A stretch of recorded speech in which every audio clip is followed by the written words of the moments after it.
தாய் தமிழ் உறவுகளுக்கு வணக்கம். மறவர் சமூகத்து சிறுவன் கஞ்சா போதையில் அடித்து கொலை என்ற தலைப்பில் இந்த காணொளியை காண்கிறோம்.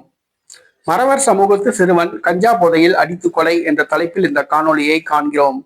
நெல்லை மாவட்டம் பனங்குடி அரசு பள்ளியில் 10ஆம் வகுப்பு படிக்கும் மாணவன் லட்சுமணன். அவருடைய வீட்டுக்கு அருகில் உள்ள சபரிராஜன் என்ற இளைஞரோடு பழக்கம் ஏற்பட்டது. அவருக்கு வயது 23. அடிக்கடி சந்தித்து பேசி வந்தனர். ஒரு நாள் சபரிராஜன் லட்சுமணன் வீட்டுக்கு பேசிக் கொண்டிருந்தார். இவர்களுக்கிடையில் வாக்குவாதம் ஏற்பட்டுள்ளது, தகராறு ஏற்பட்டுள்ளது. இறுதியில் கஞ்சா போதையில் இருந்த சபரிராஜன் லட்சுமணன் என்ற சிறுவனை அடித்து கொலை செய்துள்ளார். இரத்த வெள்ளத்தில் மிதந்த லட்சுமணனை அருகில் இருக்கின்றவர்கள் மருத்துவமனையில் அனுமதித்தார்கள். அங்கே நேற்று காலை அந்த சிறுவன் இறந்து விட்டான்.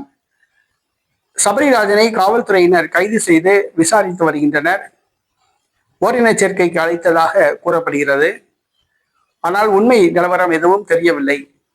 கஞ்சா போதையில் அந்த சபரிராஜன் அந்த லட்சுமணன் என்ற இளைஞரை அடித்து கொலை செய்துள்ளார்.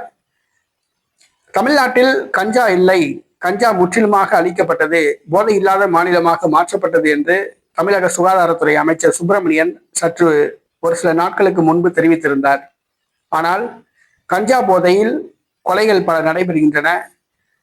தமிழகத்தில் கஞ்சா சர்வசாதாரணமாக புழங்குகிறது.